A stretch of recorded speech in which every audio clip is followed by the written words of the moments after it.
Today, let's unbox and take a quick look at the Verizon Samsung Galaxy J1. This is another relatively inexpensive device. Taking a quick look at some of the specs here on the side, you see it has a 4.3-inch WVGA display, a 5-megapixel rear-facing camera, quad-core 1.2 gigahertz processor, 1850 milliamp hour battery, and it comes running Android. Doesn't say specifically what version, but I've looked on Samsung's site and it's supposed to be running Lollipop. So let's open it up and just see what comes in the package, what you would expect to find if you picked one up. I did pick this up over at Best Buy, and I think it was about $75. But I'll have a link where you can find it down in the video description. Here is the contents of the package. I do kind of enjoy how easy they've made this to open. So here we have our micro USB charging / data cable. We have the wall wart, the wall charger, which says it outputs 5 volts at 1 amp. Here we have that 1850 milliamp hour battery, a Verizon activation and service guide, essentially a user manual, I'm sure. And finally, of course, the Samsung Galaxy J1 itself. Let's go ahead and peel all of this away, all of this extra stuff, just so you can see here. It does say rear camera, obviously,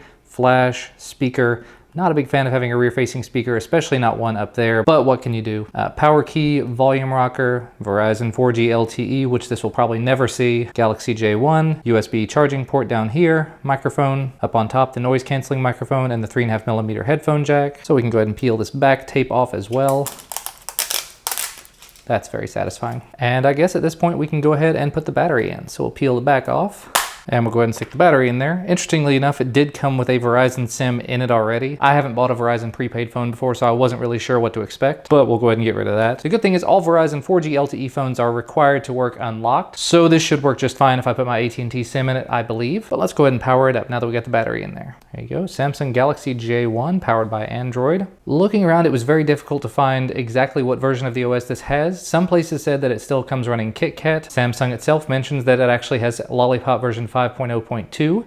So I suppose we'll see here in just a minute. Realistically, I was just kind of surprised to see that Samsung had a phone in the sub $100 category. So let's go ahead and go through this wizard. It says English, we insert the SIM. We don't really want to do that, so we'll use Wi-Fi. This doesn't do the 5 gigahertz Wi-Fi, which I guess is to be expected. Now we're connected. We can go through and set up accounts here. I'm not going to do that. It says it's checking connection, and actually this looks like the Lollipop startup stuff, so looks good there. So yeah, out of the box, this does appear to be running Lollipop. All right, I got an account set up on it. Let's continue the setup wizard. Typing on this has been a little bit difficult so far. The keyboard is just very, very small, and it gives us that option to restore from a backup. Again, I'm not going to go ahead and do that. I'm just going to set this up as a new device.